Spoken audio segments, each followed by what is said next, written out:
The advice and opinions expressed by the host of Autism Live and her guests are meant solely as suggestion and should not be in any way construed as child-specific advice. Any choices you make in determining your child's treatment are completely at your own discretion.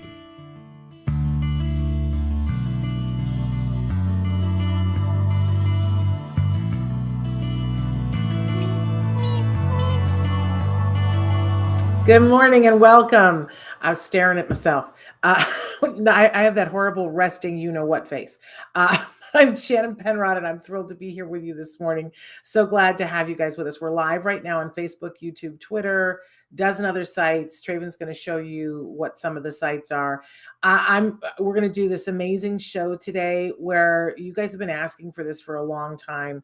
Potty training is explained in a very easy way for parents. So I'm going to give you the parent-to-parent potty training 101. So easy enough for everybody to follow so that you can figure out, okay, what is this? Because I got to tell you, they've cracked the code on this. And for all of you who are living in fear and you're like, there's no way that we're ever going to be potty trained, welcome, come on in. I'm giving you that virtual hug and telling you it's all going to be okay. We got you here. And then we're going to work through and all the challenges and what could go wrong and, you know, how we do this. So because they have cracked the code on potty training, I'm not aware of, with expert help, I'm not aware of a single individual who can't be potty trained.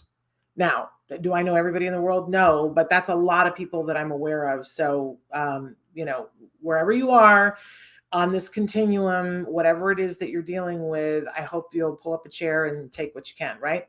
But Traven is showing you the different places where you can go to watch, like, share, so on and so forth. Because the chat is open right now, and we are going to be taking questions throughout this talk as well, so that if you're having specific things, we can apply it to the steps that we're going to talk about so that you can have a place of where to start with this. But I do want to take a quick second here at the beginning to say that right now I'm, you know how when I get that way, right? I'm that way. The top of my head is flown off and I have things to say. So right now on my personal Facebook and on Autism Live's Facebook, there is a post because I'm like past upset. I'm in the stratosphere and because I feel like somehow we took a wrong turn. And I'm like, whoa, what? And I feel like, and you guys write in and tell me if you feel the same way. I feel when something is good and as good is happening and I go, oh, thank God. And I don't always remember, I thought I jumped up and down a little bit, but maybe I didn't jump up and down enough. But now something that was good, beyond good, great, amazing, has gone away. And I feel like if we as an autism community don't jump up and down and go, hey, wait, no, then the message we send is, oh, it's okay. It's okay that you did this great thing and you decided to take it away and whatever. What I'm talking about, I don't want to be vague, you know what they say, vague booking. Amazon put out, they started before the pandemic working on a show that really was going to change the landscape of how autism was seen in the entertainment industry. They did an amazing job. The show was called As We See It. They had to, you know, stop and wait during the pandemic, then film during the pandemic. It was all very, very hard, but they climbed that mountain. They scaled Mount Everest and they did it right, you guys. Not only did they have actually autistic actors playing roles of people with autism, and I mean dozens of them, right? They employed so many actors on the spectrum. We had such a good time watching it going, oh, look, there's so-and-so. Oh, look, there's so-and-so. Love that. Right? But then they went beyond that and they hired people from the community who are grips and things of that nature that were on the spectrum as well. So there were people on set, behind the camera, in front of the camera, consulting. There were, you know, it was very mindfully done and it was done well. And, you know, I reviewed it here on the show and I really, really, really loved it. I put out a caution to everybody and said, don't just watch the first 2 episodes because the first 2 episodes are hard because the content was hard. But I said, don't walk away from this, support this. Come on, you guys, get on board because it's amazing. And by the time you get to that final episode, don't anybody tell me that it is not Emmy worthy in so many different directions, because that, I mean, oh my gosh, I could lose my mind talking about that. It absolutely, that final episode is Emmy worthy. Boom. I'm not discussing it. It just is, right? So here's this amazing show, and they've done all these things, and people loved it. It wasn't just me that loved it. People loved it. The autism community embraced it. Honestly, let's talk about how hard is it for all of us to get on one page together to love something. And we did. And very quietly, Amazon has canceled it. No second season, you guys. Very quietly. Have you seen a press release about this? No, nor have I. They just very quietly were like, we're just not going to do any more of that. So we want for all of you to really use your voice. We want you, Traven just showed me that the way to tweet at them is at Prime Video on Facebook or on Twitter. We want you to talk to them and to say to Amazon, please don't do this. You did a good thing and now you're doing a bad thing. Please reconsider, because it's not too late for them to reconsider. And if they won't do it, then we need to lobby for another studio to get it. But it's not going to happen without you guys. If it's just me, I'm just one parent in a corner going, hey, that was jobs. Hey, that was a message. Hey, that was representation. Hey, that was everything. Right? And so it can't just be me, you guys. And I don't want it to just be me. I want you to use your voice at Prime Video on Facebook or on Twitter and tell them, and Traven's putting it up in the chat, tell them your thoughts. Tell them how you feel about the show. Tell them how you feel about this representation. Even if, I don't know if you, first of all, if you didn't watch more than the first 2 episodes, I'm going to tell you that I think that you need to go watch all of them. Because when I tell you that I think that there's no discussion, that last episode, I'm telling you, it's Emmy worthy, right? I don't say that about everything, right? I don't love everything. That last episode, whew, oh my gosh.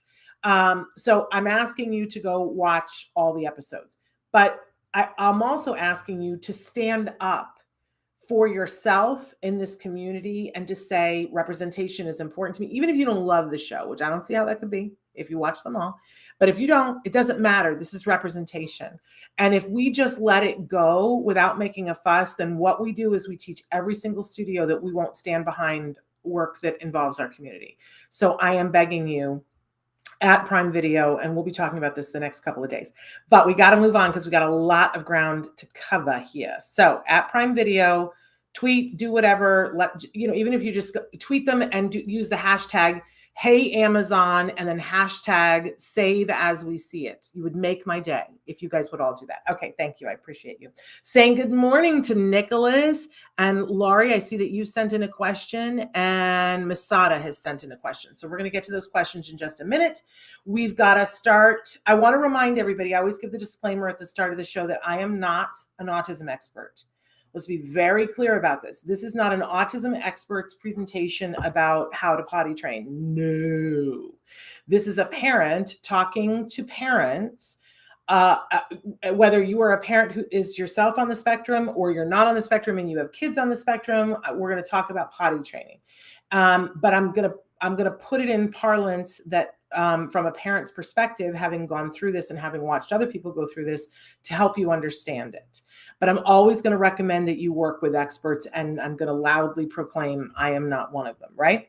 But we have experts on the show, and we've done lots of shows about toilet training. We just have never done a full show on, all right, so if I'm a parent and I'm telling you without all of the jargon how we do this, and we're doing that today.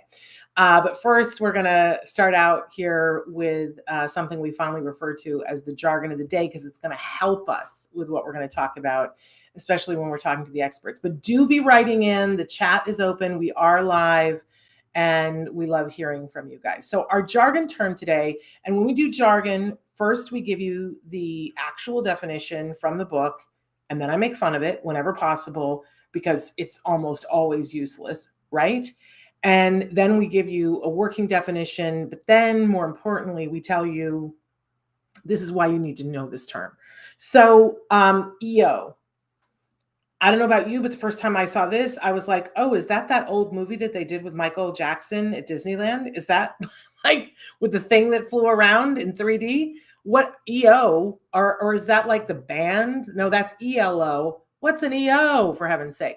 But it turns out it's something that's fairly important when we're talking about potty training and with other things, but especially with potty training. So let's take a look at what EO stands for, this crazy jargon. So EO stands for establishing operation. Well, doesn't that clear it up? It's establishing operation, a motivating operation that establishes, oh, gee, do you think? Or increases the effectiveness of some stimulus, object, or event as a reinforcer. I mean, right here, it's like, check, please. I don't know. Thus increasing the current frequency of all behavior that has been reinforced by that stimulus, object, or event in the past. Ladies and gentlemen, can we get the sound of a toilet flushing? Because just shove that definition into the ocean. Who is that helping? No one that I know. How many degrees and letters do you have to have after your name to begin to understand what in the hey nani nani is that? Push it aside. Let's let it go. It's of no use to us. Let's see if our working definition is any closer. And it's probably not. An EO is some internal or external variable that makes particular reinforcers even more reinforcing, thus increasing the likelihood that you will engage in certain behaviors associated with accessing those reinforcers. You know what? I still want to flush the toilet on this one because it really is not helpful to me. If I need to potty train my kid and I'm like, what? Okay. So let's talk about this. Establishing operation is something that it's like asking what's on board. What's on board? So I think of it as both directions. It's like setting yourself up for success is establishing operations, because if you think to yourself, okay, what I really need to do is to get the kids to sit at the table and they need to do their homework. They don't want to do the homework, but I can ask myself, what would make it more likely that they would stay at the table longer and do their homework? A really well-known BCBA that I have much love for thought about this for her kids and said, I want my kids to want to stay at the table to do their homework and to do it well. What can I do? What EO can I put in place that will make it more likely that they enjoy the time at the table and want to do the homework? And she decided, because her kids love Kool-Aid, that Kool-Aid is only served in her house at the homework table during the homework hour. And so her kids come home and they take their backpacks off and they sit down at the table and there's a big pitcher of lemonade. And as long as that they're at the table doing homework, they get the pitcher of Kool-Aid. And she, asks them, what flavor do you want this week or today or whatever? And they get as much Kool-Aid as they can handle. And then the Kool-Aid leaves the table when homework is over and it's only served during homework. That's putting establishing operation in there because it's something that's so reinforcing that it makes it more likely that you're going to engage in the homework. Okay, so what does this have to do with toilet training?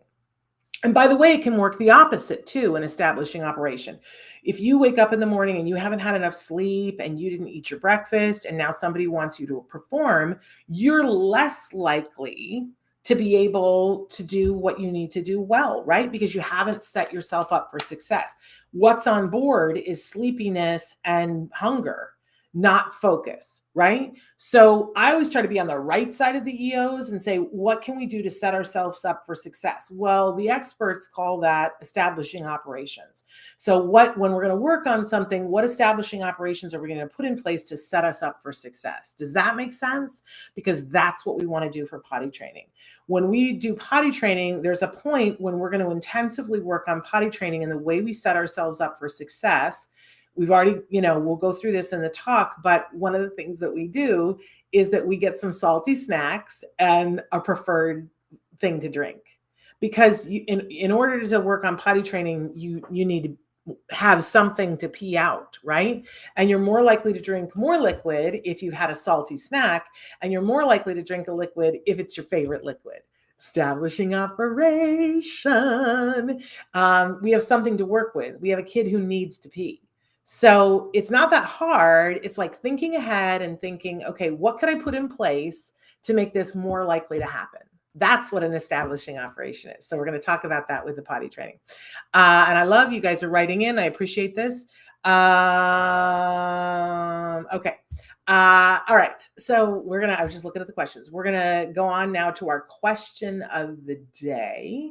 And you guys can be writing in on the question of the day in the chat. The chat is open. We are live if you're just tuning in. It's Wednesday, the 6th of July, 2022. Our question is, what is too overwhelming for you to deal with right now? Oh my gosh. Let's get Ileana Vince on in here and say, heal yourself. Because sometimes you have a day when you're like, I can't deal with that today. I'm not up for that today. And it's really important that we acknowledge. We used to have Evelyn Gould on the show all the time, and we have her on occasionally now. And she would always talk about some days are yes days and some days are no days. Some days you're like, I can't do it. And other days you're like, yep, today's the day. Today's the day that I can face the dragon. I can slay it. I can do whatever I've got to do. And some days you're just like, I can't today. It's hard because sometimes you get to a point when it's gone on so many days where you're like, I can't face it today. I can't face it today. That then suddenly a day comes and you really can't face it, but you have to anyway. That happens too. But as much as possible, as parents of individuals who are on the autism spectrum, before we do anything, we have to check in with ourselves and say, what kind of a day is it for me? Because we're trying to create consistency for our kids and our teenagers and our adults. And we're trying to model behavior to show them this is how you self-regulate. A lot of times we forget that we can help them to learn to self-regulate by showing how to do it ourselves. So we have to ask ourselves, is today a yes day or is today a no day? And we have to show compassion for ourselves. And we don't enter into things if it's a no day. Like sometimes there are some behaviors that you just have to go, I can't today. I can't deal with that today. Today is not the day that we're going to take that on. And this is going to be important for our discussion too, coming up. And there is no odd question, Parker, but I'm going to get to these questions in just a second. So moving on to our topic this week. Our topic, we didn't have a show on Monday, so we didn't get to say this, but the topic for the rest of the week is one of my favorites. It's the ruby slippers. I love the Wizard of Oz. Do you guys love the Wizard of Oz? I love the Wizard of Oz because it's this whole journey that she takes because she's got to find something. It's this whole thing about, I gotta find my way home. First, she's got to find a way to be safe with her dog. Then she's got to find her way home. And that turns into, I've got to find the wizard so that I can find the way home. And it's all this thing that's all outside of her. It's a place, it's a person, it's a thing. I got to get the balloon. I got to do all these things. And then at the very end, Glinda the Good Witch says to her, you've had the power all along. You always did. The power was within you. And that, even as a child, resonated with me. I'm getting choked up thinking about it, but it resonated within me. And it's something that I have to relearn on a daily basis in my life. But when autism came, I'm going to admit that there was a period of time where I was like, I don't know what to do. And I was shaking in my shoes. And one of the things that was powerful for me was that the ruby slippers. Like, I was like, somebody has to help us. Something has to help us. We got to find the thing. And I get that. And there are lots of things out there for you to find. But I want to empower all of you to understand that it's also, when you think that the thing is out there, you're like, but we don't have access to that. And we can't afford that. And I don't know what they know. And I don't, whatever. And I want to tell you that a very large portion of this resides in you. It resides in you. No one knows your child better than you do. Yes, learn from the experts. Learn from them. They have things to share that will be really helpful. And there's lots of free ways. Whether it's through internet or word of mouth or book or whatever, there's ways to learn things. But a big part of this resides in you. And so when you say, well, our life would be better if only we had fill in the blank, I want to suggest to you, think again and go, that might be true, but think again and say to yourself, but what do I already have? Because a lot of what we're going to talk about with the potty training You have it already. And we're going to start today. And it's not a thing where you need to go out and spend thousands of dollars, but we're going to start today acknowledging, what can I do today? And it may not be everything. It may not be all the things, but there are things that you can do today that will help you and will help your child, teen or adult, right? But I want you to remember, you are more powerful than you've ever thought. And that everything you need resides in you. And one of the biggest questions I would ask myself early on is that true? Help me find it. Help me find it. And now that I'm on the other side, I look back and I go, I don't know how we did that. I really don't. And we had tons of help, don't get me wrong. But whenever I thank the help that we have, they go, yeah, but you were single-minded, Shannon. You had like that horn on your head and you were going to do this. And that solely came from the ruby slippers. And if we're going to do potty training, you're going to need your ruby slippers. All will become clear in just a second. I'm just looking at the questions that, yes. Oh, Parker, I see, because that is overwhelming. The question of the day, the answer is the grief of my friend's cancer diagnosis and the nervousness of putting on the koala suit. Yep, those things are overwhelming. And I think once we claim those things and say, that is overwhelming to me, and we take a breath, then we make space for us to feel all of those feelings, but we make space for other things as well. That I just want to say to you, Parker, that there will come a time when getting in the koala suit won't seem overwhelming anymore. It's going to the first couple of times that you do it, but there is going to come a time when it won't feel overwhelming anymore. And I know that because I'm somebody who's been through cognitive behavioral therapy and thought that I was never going to be able to drive again. And I was like, no, I can't even see that in the future. But if you do the things that Dr. Grampy Shea talked about yesterday, the time will come when you're in the koala suit and you will enjoy it and you will not have anxiety getting into it. Okay. Laurie says, overwhelming to me is that my son will finish in the bathroom, leaves without his clothes, and wipes his hands on the walls and the floors and the carpets. I'm cleaning the walls nonstop. Okay, that's going to be part of our conversation. And I want to get into the conversation about potty training so that we can get to troubleshooting those more specific things. So first things first here, I have to give the big disclaimer that, of course, potty training is easier if you have help. Now, help can take the shape of lots of different things. Obviously, if you have an ABA team who is, a crack ABA team, they're just really good at their jobs and they're supporting you and they're supporting your child, that would be the ideal, right? But you may not have access to that. So that may mean that you're having friends help or a relative and you've made them aware of what it is that you're going to do, but help is really useful for the potty training. Having said that, I know lots of single parents that have done the extreme potty training at home by themselves. It just isn't the easiest thing. Okay. So you don't absolutely have to have a team of people helping you, but oh my goodness, it helps because when it's time to take care of the child and clean the walls, it's easier if there's 2 of you. For heaven's sakes, it's easier if there's 5 of you.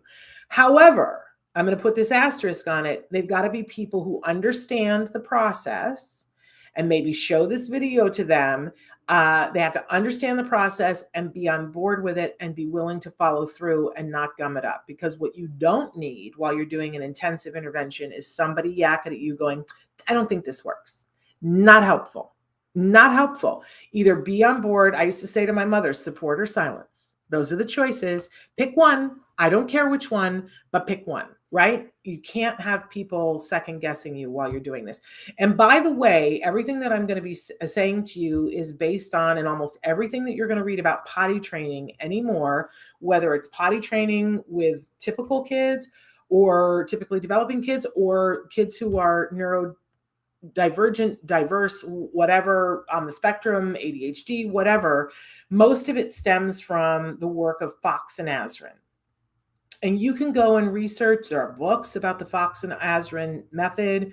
And God bless Fox and Azrin for the work that they did. And people have been working for, 25 years now, trying to see if they can find a better, faster way than Fox and Azrin.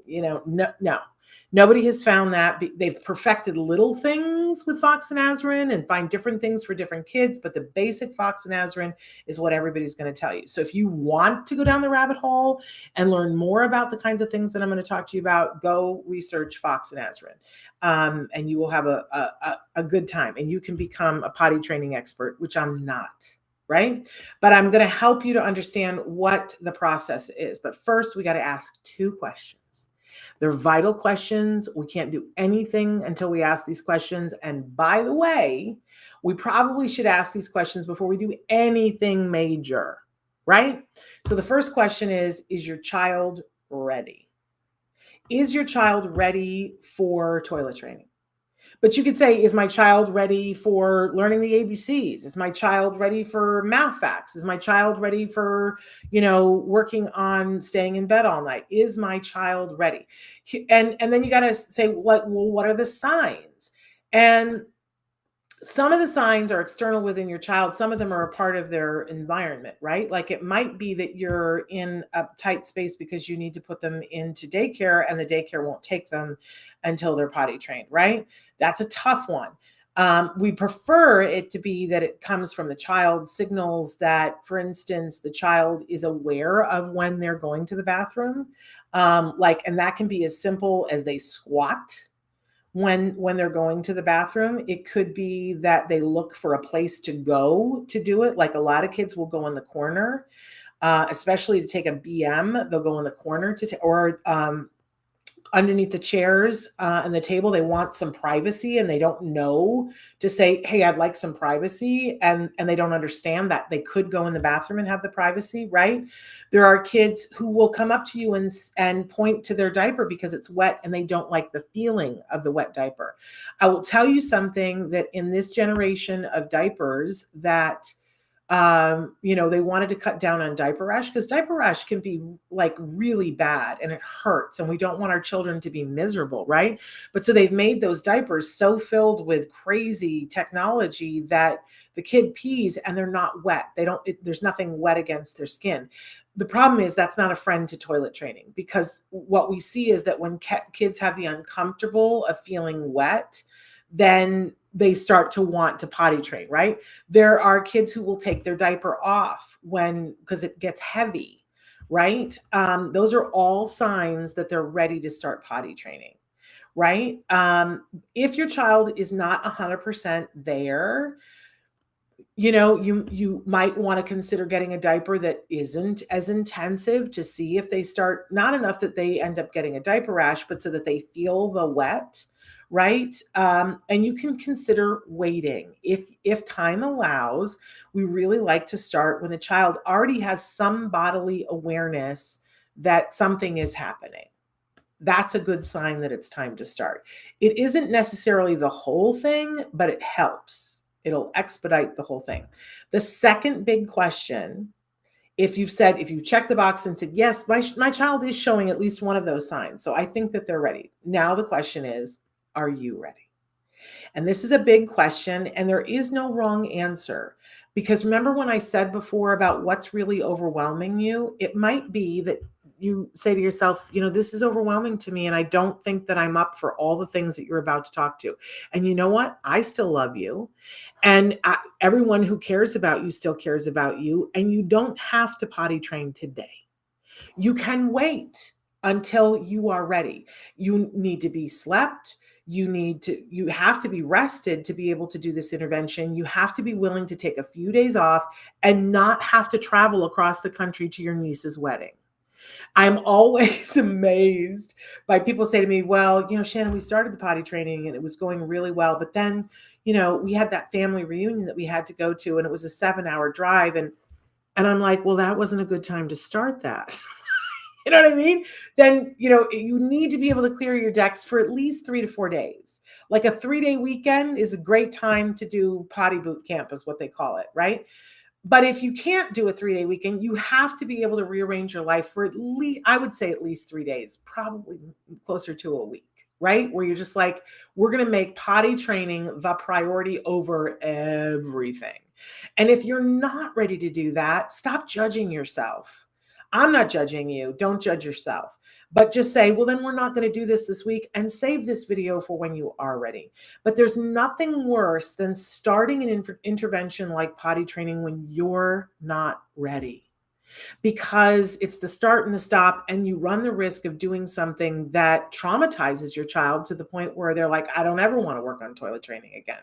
And we want this to be a positive, happy experience about autonomy and the fact that you can go to the bathroom yourself and you don't have to have that diaper on, and life will be better. That's the whole reason why we're doing the potty training. So you have to be ready. Okay. If you've answered the question that yes, you think your child is showing signs that they're ready, and you're ready. And a lot of times you're ready because you understand that your life is going to be better and their life is going to be better if you do this. And that's a great place to be in, but you got to be rested too. And you got to be ready to let other things go on the back burner for at least a couple of days. Okay. Because this is the difficult thing, and you got to be willing to do the difficult thing for a couple of days to get to the good place. All right. So now we're going to set the stage. Before we start the potty training, there are some things that you can do to get your child ready, get yourself ready. And I'm now going to say something that no one ever thought that I would say. Are we ready?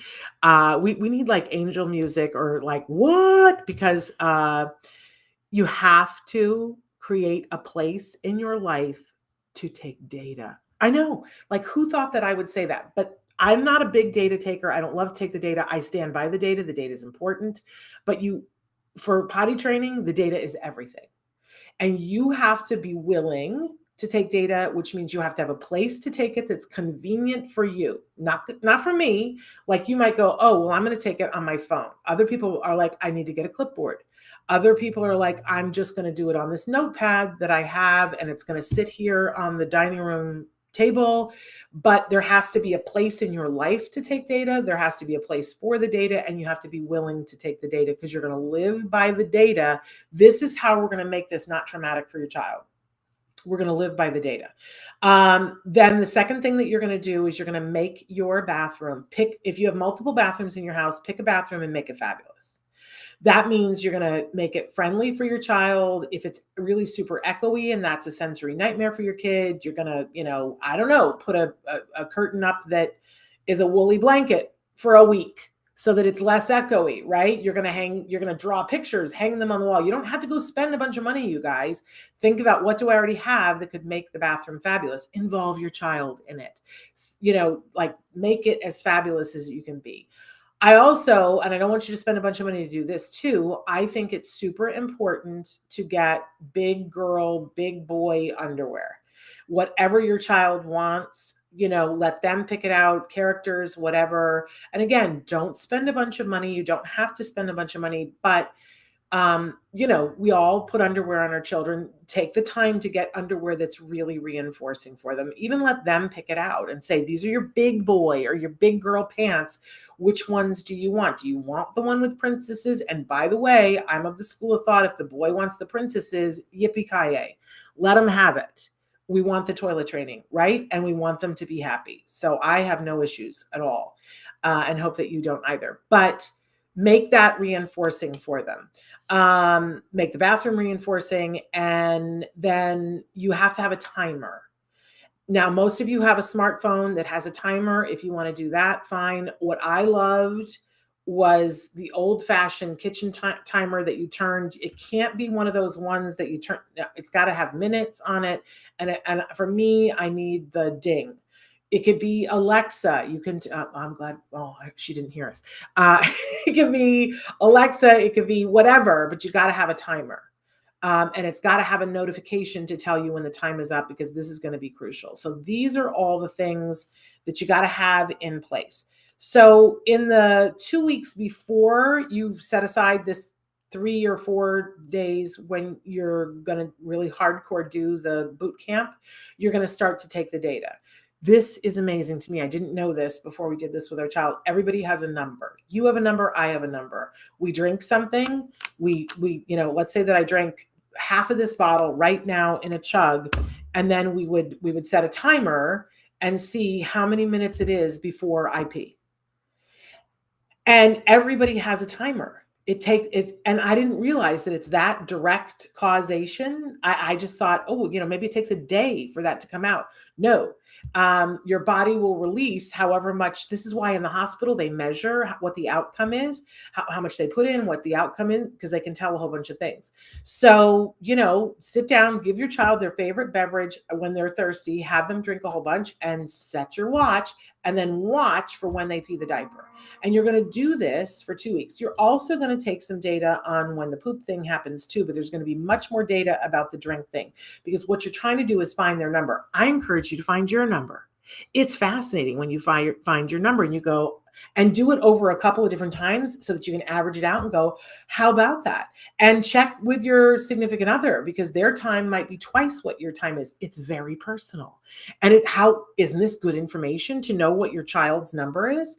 I turned Renee's Alexa on. I just did it again. Anyway, so know what their number is, because that is going to become critical when we start to do this. It's going to be one of the big secrets of success. I didn't know this until we did the potty training. Okay. And so you're getting the feel for what the number is. You're taking the data, and you're also getting yourself acclimatized to taking data. It's not going to be the rest of your life. Don't panic. I'm not asking you to take data for the rest of your life, just for a couple of weeks. And then, where am I on my list of things? Okay, so then in the day before, or in the couple of days before, the week before, you're going to get some salty preferred snacks. You're going to get some preferred liquid, and you're not going to worry about other things right now. I know we all want to keep our kids as color-free and as sugar-free as possible, and I'm still espousing that. But if your child's super fuzzy, let some other things go, because we're working on the potty training. I do think it's easier if they're not all jacked up, but do what you got to do. And then clear the schedule. I already told you that. You got to clear the schedule. And occasionally just make a party trip to the potty. For no reason. Nobody does anything in the bathroom, but you can just be like, doing something in the kitchen and go, oh, let's go to the bathroom. Let's go to the bathroom. We used to sing a potty song and go, I don't even remember what it was. It was something like, it's potty time. And we would just go to the bathroom and check out, oh, did you see the new flamingo that we got that we blew up and put in the bathtub? Just make the bathroom a fun place to go so that it's not horrifying. Okay. No demands when they go to the bathroom. It's just a party to go to the bathroom, and it's random, but nothing happens but fun in the bathroom. One of the things that we did to make our bathroom fabulous was we stuck one of those old, how they used to have the VCRs that were like you could take them in the car. We stuck one in a basket in the bathroom so that he only liked black and white cartoons. He didn't like color cartoons. Every kid is different, right? But we would go in, some people put books in the bathroom, but we would go in and we'd be like, let's see what's on the TV in the bathroom. And then we would watch like 30 seconds of commercial and go, all right, now let's go play out there. And nobody went to the bathroom, nothing flushed, because we wanted to build in that going to the bathroom is a cool thing. Okay, now we've identified when we're going to start. Now let's go on to day one. Okay, we need to make their world so reinforcing. Let's be excited about it. Let's, today we're going to get up and we're going to do finger paints, or we're going to do whatever. Their world has to be fun and okay, but don't do finger paints because you want your child, excuse me. Now I got a tickle. Eating salty snacks and drinking. So here's what we're going to do. You average out from the data what their number is. So let's say that your child on average pees 26 minutes after they drink a liquid. Great. So whatever the average is, we're going to start by we're going to take 1 minute off of that. So if their average number is 26, we're going to say 25. And we're going to set the timer. We're going to give them the salty snack. We're going to give them the liquid, and we're going to set the timer for 25 minutes. Now, it's not going to be perfect, and there are going to be accidents, and you have to be mentally ready. And when the accidents happen, you don't comment, you don't berate, you don't do anything. We don't avoid the child. We just immediately clean it up. We dispose of it, and we start over again. Okay. So we set the time. So we give the salty snack, we give the liquid, we set the timer for 25 minutes. Everybody's number is going to be different, right? The equation is 1 minute less than whatever the average was for their number. And when the timer goes off and we're busy doing fun things, fun, but the timer goes off and we go, oh, it's time to go to the bathroom, potty, do the dance, whatever. But you've built in that going to the potty is fun. But now we're going to add into it that you help the child to take off whatever, and you get them onto whatever throne you're using. And this is a decision that you have to make, whether you want to have them go potty in a little child potty, or you want them to go on a potty seat on the toilet, or you want them to go on the toilet. This should depend on the individual child and what your circumstances are. If the child has shown that they are afraid of the bathroom, I recommend doing the potty outside of the bathroom, and we'll work on the bathroom later on. We're minimizing the things that are aversive, right? And if they already have an aversion to the bathroom, take it out of the bathroom. And if your child is 16, they have porta potties that you can take out of the bathroom, but then we make the trip, we make that place fun, and it's a specific place, and we make it fun and do all of that. Some kids are so afraid of falling into the toilet that it's hard. Some kids' legs go to sleep when they're on the toilet, and we want them to be able to sit comfortably on whatever the throne is for 5 minutes. So a lot of times people get a padded toilet seat. We want them to be comfortable, and we don't want the circulation to be cut off to their legs, right? So the timer goes off. We're going to the potty. We make it fun. There are books. You stay with them. They sit on the potty, and you take the timer and you set it for 5 minutes, and we make it fun, and we sing songs. And if at any point the child does anything in the toilet, pees a little, poops a little, it is no holds barred celebration. Celebrate. And what is important to them. If they love hugs and tickles, it's hugs and tickles. If they love attention, it's all kinds of attention. If there's a certain toy, we get that toy out, and that toy celebrates that, that they did it. We let them know that it's fabulous for them, but that's individual. But we celebrate, right? And then we do the washing up, and then we go back to doing the fun task, and we go back to the salty snack, and we go back to the drink, and we set the timer again for 25 minutes, rinse and repeat, right? But sometimes what happens is that we go to the bathroom, we sit there, we do all the fun things, 5 minutes goes by and the timer goes ding, and we go, okay, so it's not happening right now. We don't want the child to sit on the toilet for hours and hours and hours because it gets uncomfortable, and we don't want it to get aversive. So, and we don't want to celebrate that they didn't do something. So we're very kind and compassionate. We go, okay, time's up. Not the big celebration. Okay, time's up. And then we help them to get dressed. We go through the washing ritual with them. It's still cozy, wonderful, but not the big party, right? Clear delineation between not a big deal and the big party, right? It has to be. And what we do is we wash up and we set the timer for 5 minutes because the child still hasn't peed. And we come back in 5 minutes, that goes ding. We do the same thing, party to the bathroom, sit on the toilet. And we do that until they pee. Now, one of two things is going to happen. They're going to pee on the toilet or whatever the potty seat is, or they're going to have an accident. We already know what to do if they do it on the toilet. We celebrate, and then we go back to the sequence, which is salty snacks, water, timer, right? But if they go, and then we celebrate. But if they, at any point during this 3-day time when we're doing this, if they have an accident, we do not berate, we do not lecture, we're not at all punitive. What we want to do is be as what they call flat affect. So your face, that resting bitch face that I started with, is too much maybe, but it's like a nothing burger. We don't talk about it. We just take the diaper off. There's no discussion. And we put a new diaper on. We're not ignoring the child, but we're not, and you're a big girl now. You know better than this. That's all BS. That helps no one. You have to, with the tickle lock thing, you have to shut your pie hole. Don't make them feel bad. They're learning, and making somebody feel bad while they're learning never helped anyone. We don't berate somebody into toilet training. But when they do it, we celebrate, right? But it's a nothing burger when they don't. And sometimes we get to the point where parents just don't even bother to put the pants back on, because we put them on for 5 minutes, we take them off for 5 minutes, we put them back on for 5 minutes, and it's just too much taking off. So a lot of times they'll put a kiddo in a long shirt, like a long t-shirt, so that they have some dignity and are covered, but we're not having to go through the whole rigmarole, and they keep the diaper off. Because sometimes, and if you do that, and if the child starts to pee, then what we do is we go, oh, bathroom time, and we pick them up and put them right on the toilet and hopefully catch them finishing in the toilet. And if they do that, if there's a drop goes in the toilet, you celebrate. And we go, yay, you did it in the toilet.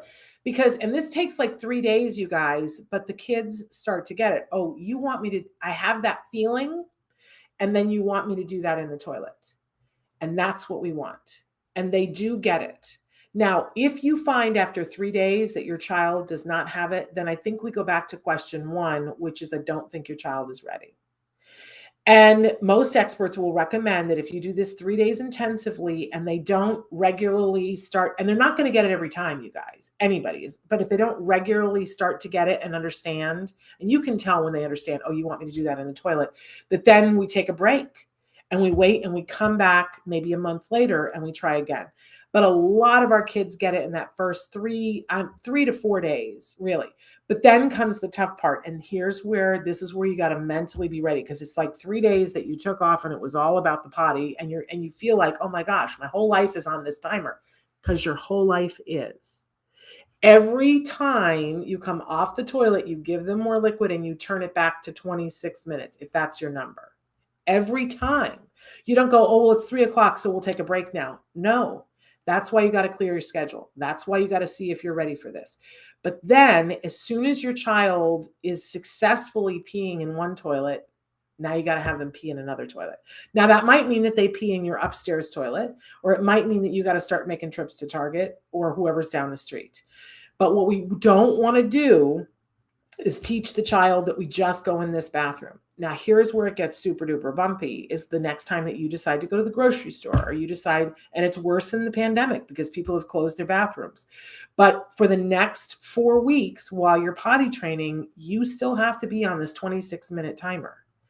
And in the process of all this, hopefully if you're working with an ABA team, you're gonna start to identify after they're getting it on a regular basis, you're gonna give them some way of verbally saying, I have to go to the bathroom, because they're going to start to recognize that feeling. And I'm telling you, and you need to hear me when I say this is the thing that drives me crazier than anything else when I'm out in the real world and watching parents who don't have kids with autism. I seriously have to like grab a hold of myself and say, do not talk to these people, because I want to go, do you understand how wrong you are?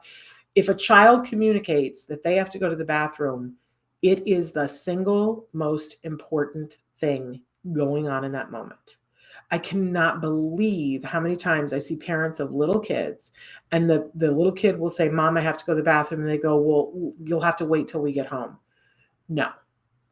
I can't fix it for people who have typical kids because they don't listen to me. But if you're listening to me, I need you to know that for the next couple of months, every time your child says they have to go to the bathroom, in whatever way they tell you, it could be a PEX card, it can be on their iPad, it can be that they're dancing and you recognize you've got to take them to the bathroom. And that has to be your be all end all. And if your pastor doesn't understand, or their kindergarten teacher doesn't understand, or your Aunt Bertha doesn't understand, too bad. It is your North Star. That's how, because otherwise you're going to have accidents and they go, what's the point? And it's frustrating for them as much as it is for you. And always have extra clothes in your car in case there's an accident, and we never, never, never, never be raped. Okay. Any questions about that, what we've covered so far? Because in a second, I want to move on to the poop thing, but I want to look at some of the questions that you guys have sent in. So I'm so far behind. Saying hi to Nicholas. Lori says, my son has been potty training a while now, but he has this thing about playing with poop, smearing on the walls. He doesn't wipe afterwards. How do you curb this? Yeah. So smearing is one of the things that's on my list to talk about, that you have to understand that there is something deeply satisfying about it, and that our kids don't understand what this stuff is that's coming out of their bodies. They don't understand what the pee is. They don't understand what the poop is. And it's a part of them. And so some kids, in the course of wiping, they will get it on their hands, and, it's got a smell that is aversive to us, not necessarily for them. There are some kids who will engage in pica and they will take and put it in their mouth.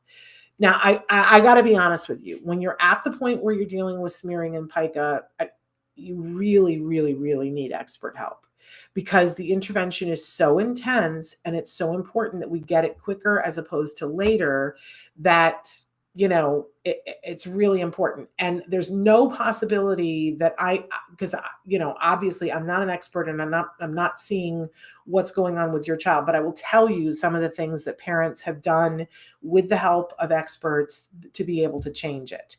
And one of them is that they give them something else that gives them a good feeling that's right. Like they have smelly kinds of Play-Doh. Some people have given their child that to play with, and then they put that up on the counter. And then if you wipe properly, as soon as you're done wiping, if you didn't take it and smeared it on the walls, then you get that thing back. So that need is being met, but in something that's deeply pleasurable, not the thing that's down there. There can't be a reward ever for the smearing. So if that's what they're wanting, is that sensory need, we fill it some other way. And if they go to smear, we stop it. We just have to, be there and stop for enough. But a lot of times what people do is they just try to block it and don't fill the sensory need. And some people will tell you, no, we can't do it in the bathroom. We got to fill the sensory need outside the bathroom. There are people who have done the thing where their child's favorite food. Like I know one child who loved chocolate, but the only time he could have chocolate was if he went to the bathroom and he didn't engage in pica. And if he did that, then he got a piece of chocolate, right? So we make sure that we take away the pleasure of whatever the thing was that they were doing that's horrifying, right? We fulfill that need someplace else, and we reinforce using that other thing. And we don't give attention or reward to the thing that they were doing that we don't like. It's hard. I feel for you, but it's not the kind of thing that we go, well, it's going to fix itself. I just got to be honest with you. If you're working with an ABA team, tell them about this and get an intervention that's specific to your child for those things. The pica is really serious because, your child can get sick, right? And people don't want to be around it. That's the other thing, right? But the smearing thing is its own thing, and it's a very, very big deal for our kids. But if they can get the need met some other way, and if we take away, there are kids that at night will take their feces and they'll smear it all over their bedroom. And so what they have to do is get special pajamas made for the kids, or they get very lightweight summer footy pajamas. They cut the feet out of them and they put them on the child backwards so they cannot unzip themselves out of it, so they cannot get in their pants to smear the diaper. You have to remove them from the ability to be able to get at it, right? And so if they're at the point where they're already doing it in the bathroom, it might mean that you go in and you stand right over them in the bathroom and they poop, and you do the hand over hand wipe, and then you heavily reinforce them for going and washing their hands, and then you immediately take them to be able to do something that is rewarding for them for that sensory need. Because you guys, what is finger painting? And our kids like finger painting, but your team may tell you for your kiddo that you got to take it to the next thing because the finger painting is too close. I can't judge that for you. Talk to your team, but we can't just expect them to know that it's gross and stop doing it, and know that it's unsanitary and stop doing it. We got to make it reinforcing enough for them. Hopefully that helps, Laurie. Okay, moving on here. Masada says, my son is nonverbal. I keep taking him to the washroom. If I don't take him in, he pees on himself. Yeah. Hopefully, Masada, find out what his number is and take him in then, and make it reinforcing, and spend those couple of days. Hopefully that will help. Oh, Renee and Elvira, the cooking and cleaning all day, every day. Amen, sister. I can't, that's overwhelming to me too. Um, Lori says, yeah, overwhelming about the walls. I'm so sorry. And I turned on a Renee and Alexa's Alexa. Parker, is bedwetting different when it comes to data? Yeah, it is a little bit different, although not completely different. So bedwetting, what we want to do, it's going to take longer because sometimes children sleep so deep that they don't feel the sensation. They're not woken up by it. So I think one of the things experts recommend is, don't start a land war in Asia. You want to start with urine and you want to get urine under control. And then you want to move on to poop, which I'm going to talk about in a second. And then you want to get to bedwetting. Bedwetting doesn't stop until they're older. So you get the pull-ups and you just deal with the pull-ups for longer. But eventually what you would do is, if let's say you've got a child who's 8, because a child who's 8, hopefully their body will send them the signal by that age. And if they're still wetting the bed, what you would do is you would take data, and it might be that you have to tag team it, and somebody else sleeps, one person sleeps during the day and one sleeps at night, but one of you has a camera and watches for signs that your child, and you take data and go, okay, it's about this time. And so then you go in, you set a timer, and you wake up at 1 o'clock, and you go in and you wake up your child and you walk them to the bathroom, right? And that's the way that you use the data to do that. Parker says Steve Burns has a song about not being able to go down the toilet. It worked for my friend's son. Yeah, because sometimes our kids are afraid that they are going to go down the toilet. That is a very real thing. And we see kids flushing things down the toilet because they're fascinated with where does that go, what happens, and so on and so forth. And Johanny, I'm so happy that you're here. Okay, so we're getting close to out of time, and we haven't even gotten to the poop thing. So let's go to the poop thing. So when I'm just looking at my notes here.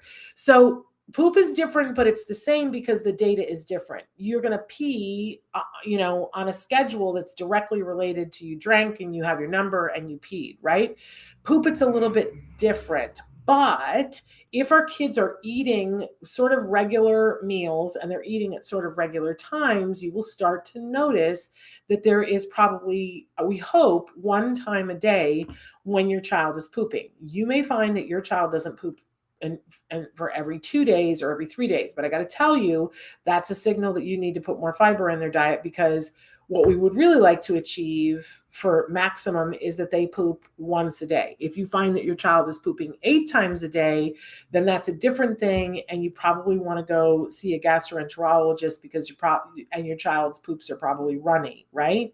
And all of that is about, nutrients absorbing in the colon. And it could be that your child is really struggling to get nutrition. So a part of this is going to be eye-opening, and you never want to leave medical help off the table. But you're going to start to notice, okay, really, how often does my child poop, and how does that relate to diet? And as you're noticing these things, and we notice this sometimes with the diaper, sometimes not, we notice, oh, well, now my child's poop is dry, and now my child's poop is soup. And you start to notice, what is my child eating that's causing these different things? Because we want to get them as regular as possible. It's really hard to expect someone who has chronic diarrhea to potty train when they're small. It's just kind of not fair, right? So a sign that our child is ready to be poop trained would be that they are showing signs of regularity and that their diet is such that, things are going well. Check it out with a doctor if you're like, I don't see that. But once we have a schedule of time that we know about when the child poops, then what we want to do is make it user-friendly for them so that they're not horrified, which might be the song about it's okay to poop in the toilet, right? I know people that have had to put saran wrap around their toilet, and they put it, but they don't draw it tight so that it looks like it's the toilet. They can see the water, but there's no splash. There is something terrifying to some of our kids sensory-wise of the splash. It's like a piece of me just fell in the toilet, right? And then they're terrified that it's going to get flushed away. Take it one thing at a time. Let's get them pooping in the potty first, which means maybe take it off of the toilet, maybe even take it out of the bathroom, put them on a throne that's outside the bathroom where they can see it. There's no splash, there's no water. They can see it. know what it is. That's not you. We don't encourage them to touch it, right? Because we don't want to get to the smearing thing. And then eventually we have them take it to the bathroom and flush it down. And you can model that yourself. You can show them, look, I just pooped in the potty and now I'm going to flush that and I'm okay with it. All kinds of things that we can do there. But I think the biggest thing for the poop thing is giving a reinforcer. I've told this story before, that what we did in our family was that we took our child shopping. We let him find the thing he wanted more than anything else, which was a Lego Knight. We took the Lego Knight and we stuck it on the bar that had the towel that was facing the toilet or the bathroom that we were using. And we showed him, we said, here's the Lego Knight. And he was like, I want it. And we were like, it goes right there. And as soon as you poop in the potty, you can have it. Well, he didn't understand that. And he threw a fit and we just allowed him to throw a fit, and we stepped over his body. We didn't leave the room. But he wanted the thing. And then we fed him a diet that was, what we showed for him to be regular. And first thing in the morning, we went in and put him on the potty and we said, poop in the potty and you get the Lego. And he was ready for that. You got to ask the question, is the child ready? He was ready for that. And let me tell you, once he understood, as soon as I do that in there, I get the Lego. Oh my gosh, he worked overtime. He was going to get that thing out of him in the toilet so that he could have the Lego Knight. And as soon as he, and it was a thing where in the morning, as soon as he did that in the toilet, he got the Lego Knight and he got it for the rest of the day. It didn't matter how many accidents he had after that, he got it for the rest of the day. But when he went to bed at night and, he's in bed, one of us would pack up all of the pieces to the Lego Knight. They came in these great canisters. It was perfect for this. And it was what he picked. And we put the top on the canister and it went back on the toilet bar so that in the morning, I didn't have to go search for it. It was there. And my son would get up and he would look around for the Lego Knight and I would say, it's on the toilet bar. You poop in the potty, you get the thing. And I'm telling you, it was amazing, because then it started this routine. And every morning there it would be on the toilet bar and the towel bar, and he would go in and he would, work on that until he got out, and then he got the thing. So I've heard parents do lots of different things, but you have to make it worth their while, because it isn't really convenient for them and they don't see any big plus in it. They don't see how it improves their life. But I will tell you what will happen is, and by the way, you heap the praise on too, as well as whatever the equivalent of the Lego Knight is, and you stop with the diapers entirely as soon as you possibly can. And they have that really cool underwear on and it feels better in their pants.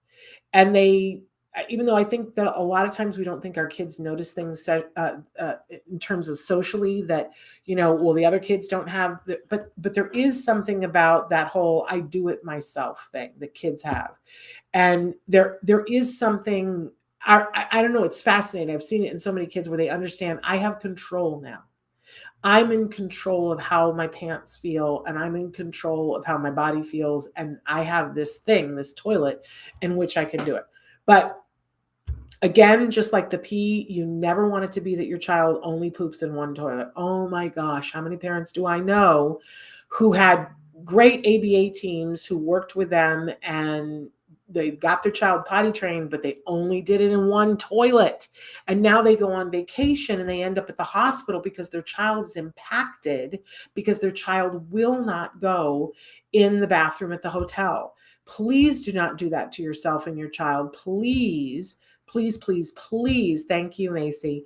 Please, as soon as your child is able to poop in one toilet, take them to a public bathroom and have them poop and reinforce them for doing the poop in the toilet there. What they're going to learn, it's called generalization, but what they're going to learn is maybe this toilet is stainless steel and the one at home is white and this one is oval and this one is round, but they're going to learn there are these things, they're toilets, no matter what they look like, no matter what the door looks like. That's where I put my poop. That's where I put my pee. That's where I relieve myself with dignity. And I have control over it. This is a great gift that we give them is the ability to have that autonomy that I can go when I want to go. It is no small thing to be able to toilet train. Now, really quickly, we gotta talk about a couple of things. Nighttime, wait until they're really ready. Here's the other thing with nighttime, make sure you go over the rules with them and that you set up the stage for success. I have a dear friend whose child kept wetting the bed and it was wearing her down. I'm talking to a nub, because she would have to get up in the middle of the night and she'd have to strip the sheets and wash the sheets. And it was this whole big thing. She wasn't getting any sleep over it. And she was getting more and more frustrated. And it went on for years. And this kid could do so many things. And she was just like, I just don't understand why there is the nighttime thing. And they had talked about don't wet the bed, don't wet the bed, don't wet the bed, right? But they're finally, in frustration, one night at 3:00 in the morning, she said, why don't you just get up and go in the bathroom? I don't understand. And the kid stopped and looked at her and he said, I'm allowed to get out of bed? And she went, oh my gosh. How many times have I told this kid there's no getting out of bed? Go over the rules with them, right? Go over the rules with them, walk them through it, set timers, get up with them, walk them to the bathroom, tell them, get the thing that lights up so that it's not dark and they're not going to fall down the stairs and they're not scared. If you have to, they have those little LED light strips now. Do an LED light strip that goes from their bed to the bathroom with a remote control, so that they can, it's like a landing pattern that takes them there. Make it reinforcing. Make it so that they're set up for success. Okay? Because our kids are afraid of the dark. They're afraid of whatever. We have the toilet lights that light the toilet up so that the boys know where to pee, so that it's not over the floor, right? Set them up for success and then reward. Make it so that when you have a dry night, it is everything in the morning, that they get everything that they want, that it's the same as if they had just graduated from college with honors. You know what I mean? Make it worth their while. Okay, now let's go through the troubleshooting list. Sometimes kids will have accidents, and instead of getting frustrated with them, be a detective and ask yourself, why do I think this accident is happening? Kids will have accidents because of anxiety. Kids will have accidents because they've eaten something that doesn't agree with them. Kids will have accidents because they weren't given access to a bathroom or they didn't know how to ask. None of those are their fault, right? And there's a million other things. If you see if your child has potty training and they're pristine and they've been 6 months and never had an accident, and all of a sudden you're having a bunch of accidents, something's going on. I don't know what, but something is going on. And it might be that they have a sudden allergy to something that they're eating. It might be that they watched a scary movie and that they're having nightmares, and this is how it shows up. It could be that the most unthinkable thing, that someone is abusing them. But here is the thing about accidents. If your child is potty trained and suddenly they're having accidents, it is your main job to figure out what's going on and have them be safe and set up for success. But when they have potty training and there are accidents, this is after it's all done, it is a sign that something's going on. Don't ignore it, okay? If you're having serial accidents at the beginning, I want to say to you with love, go back to your data, go back to plan A, which was 20, whatever the number is. I set the number at 26, but for your kid, it might be 12 minutes. It could be 7 minutes, but go back to where it was working and understand that it's not your child. The system works. It's not your child. If it's that you never got to the point where they were getting it, pause, wait, give them time, because they're trying to learn a lot of things at the same time, and come back to it in a couple of months. Okay, let's talk about sensory issues for a second, because there's nothing bigger sensory than potty and body and all of those things. And some kids don't like the sensation of when their bladder is full. Some kids love the sensation of when their bladder is full, and they will press on it because it's a pleasurable feeling. We don't judge sensory things. We just want to show up and be an ally for the kid to understand, how do we have it be clean? How do we have it so that they have that autonomy, right? We want them to feel comfortable and happy at all times. So start to get to know your child and what their sensory issues are. My child, when he's in an echoey space, there is a disintegration of, not anymore, but when he was little, he would just fall apart. And all he would be interested in was the sound of his voice echoing. And it didn't matter if things were shooting out of his behind, right? So bathrooms, he would turn into a different person if we went into the public bathroom and it was all echoey, right? So be aware of what the sensory issues are and don't poo-poo them and don't punish for sensory issues, but be kind, be compassionate, set them up for success. Figure it out, be a detective, and it will help you. Okay, this next one is trauma and talking about past trauma, current trauma. We never, ever want to make potty training traumatic. First of all, we love our children, and why would we want to do that to begin with, right? But if that's not enough for you, and it is for all of you watching, but for anybody else, here's the thing. If we infuse trauma into the experience, it's going to take significantly longer to undo that and have them be potty trained. So you can't ever put trauma in. And sometimes kids have past trauma that we weren't in control of, that we didn't know about, whatever. So if your child is showing signs of real fear, real hysteria, don't ignore it. Be kind, be compassionate. Try to be a detective to figure out what it is. If you need to get professional help, figure out what it is. But there are ways that you can, I think of it as like having an ectomy. So if what they're afraid of is the flushing toilet, we can work on that separately, but we can take the toilet training and put no toilet flushing in it. You can work on toilet training without a toilet flush. Don't keep flooding them with the thing that is traumatic to them and think to yourself, they're going to get over it. That is unkind. We don't do that to kids. Okay. Sometimes, I won't say lots of times, our kids have medical issues. We touched on this a little bit, that if your child is having, pain on urinating, or they're having lots of diarrhea, or their butt is red, or they're pushing on their stomach, or after they pee, they're like, it's because it probably burns, and that those are medical things that we need to take care of. Good afternoon, Franklin. So don't ignore those. If you see signs of any of that, you need to go to your pediatrician and make them listen to you.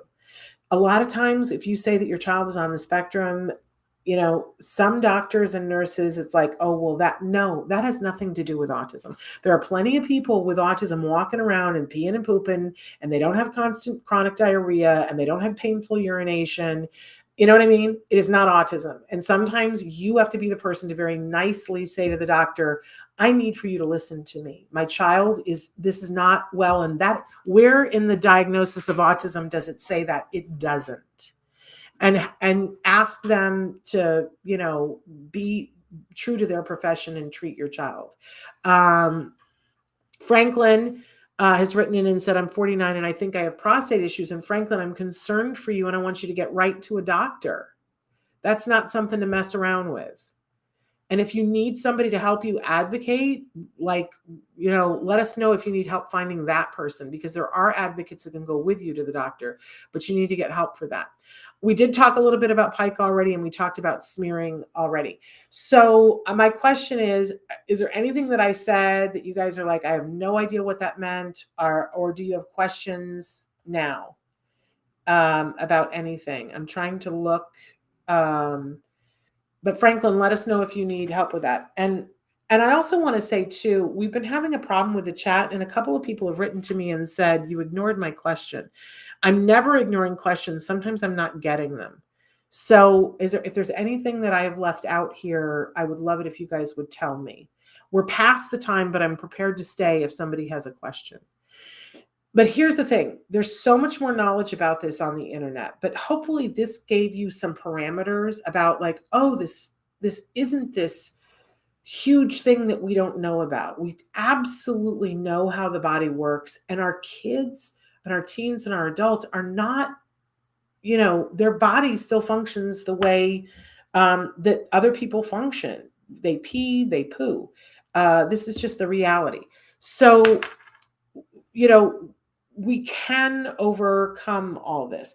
I want to make sure that, especially for Lori, I really want to put it into your backpack, Lori, that I do know a lot of people that have had to deal with the, we got to end soon. We've had a lot of people who've written in over the last 11 years of doing this show where their kids were smearing, and it ends. With help, it ends. So this is not going to be your whole life, but it does mean you're going to have to ask for some help and support. And if you don't know who to ask for, please write to me, Shannon at autism-live.com, and I'll help chase it down for you, because you need some help. I hear that it's overwhelming. All right, we've got to go, but I want to encourage all of you that if you go on our Facebook and see the thing that I've written to Amazon about As We See It. If you agree with me, please write to them at Prime Video on Facebook or Twitter. And if nothing else, use the hashtags hey Amazon, or the hashtag save As We See It, because I feel like this is a really important thing for our community, a line in the sand. And if we don't make a noise, studios are going to stop hiring people on the spectrum, and we can't have that. Holly says, I have 2 nonverbal and 1 is a teen, 18, and it has been difficult trying to get them potty trained. Holly, are you at all working with anybody team-wise? Because you need help. And I'm going to give you my email again. It's Shannon at autism-live.com. And Holly, I want you to write to me and tell me where you are and what kind of help you're getting, because we've seen people who were 37 and in institutions be potty trained. So I am confident that your kids can be potty trained with enough help and support for you. But let's work all the issues, make sure that there's no medical issues, and let's get you some help and support so that you can make it happen. Okay? Because the potty training, once you have the potty training, your life will be better, and their life for sure will be better. All right? I'm sending you a hug. Write to me, Shannon at autism-live.com. Hey, on tomorrow's show, I don't know enough about prostate issues, Franklin, but I want you to go to a doctor. On tomorrow's show, Let's Talk Autism with Shannon and Nancy, we're having Lillian Carrier on. Amazing actress. You guys know her she played Drea on Everything's Gonna Be Okay, but she also played a really wonderful small role on As We See It. And she and her sister are the founders of Autism. And oh my gosh, she's doing some amazing things. So we're so thrilled to welcome her back to the show. I think her service dog, Luke, will be with her as well. We'll see. And we're looking forward to having her on. Plus, we'll have In the News and Why Art and all that good stuff. And Nancy Allspaw Jackson. We'll be back tomorrow with that. Until then, give your kiddos a hug from me and one for you too. Bye-bye for now.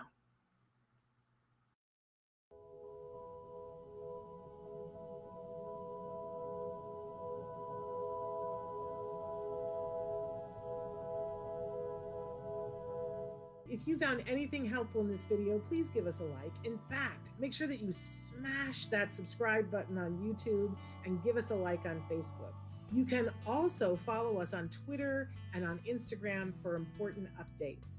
And please download our free podcast wherever you get your podcasts. Thank you so much. See you next time.